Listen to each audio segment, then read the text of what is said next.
السلام عليكم ومرحبا بكم في قناتنا الحدث في وقته، المرجع الأول لمعرفة مواعيد أهم الأحداث الرياضية وغيرها.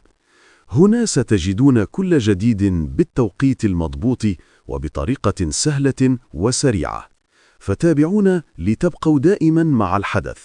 تقام يوم السبت 27 شتنبر 2025 على الساعة 8 مساء مباراة الوداد الرياضي مع نظيره نهضة الزمامرة في لقاء هام، وذلك ضمن مباريات الجولة الثالثة من منافسات البطولة المغربية الاحترافية إنوي لموسم 2025-2026. نتمنى أن نكون قد أفدناكم بالتوقيت والمعلومات التي تبحثون عنها، ولا تنسوا دعم القناة بالإعجاب والاشتراك لتظلوا دائما على متابعة لأهم الأحداث الرياضية والجديدة. شكرا جزيلا على المشاهدة، ونلتقي في الفيديو القادم إن شاء الله.